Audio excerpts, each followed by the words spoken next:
Hi, and welcome to Characteristics of Kingdom Members Part 2. Today we are going to continue in the Sermon on the Mount that Jesus gave us. One of the greatest things I've ever heard from Christ was that massive message, the Sermon on the Mount. Some people call it the Sermon on the Plain because they can't decide where he was, but we know he was on the Mount of the Beatitudes, and he shared such great material, such great teaching about how to live the Christian life.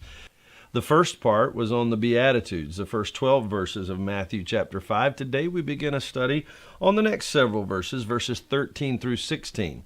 Now, I'm going to tell you something you may not have heard, and you may take a little getting used to it, but instead of the Beatitudes, we're going to talk about the Similitudes, the things that we're similar to, things that we should resemble.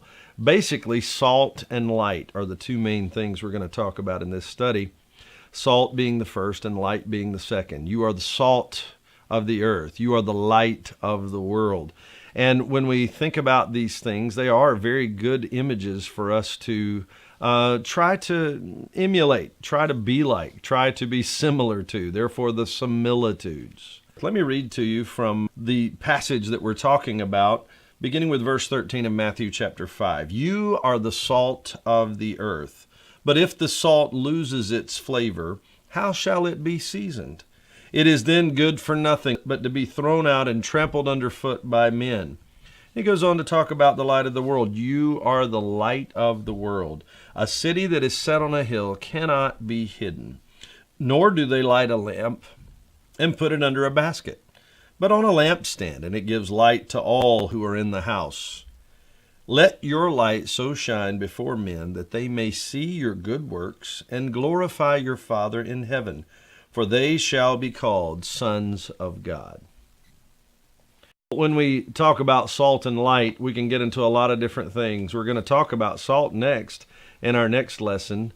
But I just wanted to take a moment to say thank you for joining with us. Thank you for being a part of this study. And as we talk about salt and light, the similitudes, I believe it's going to help us know how to influence the world around us. The Beatitudes talked about the gifts that God gives to those who exhibit certain characteristics.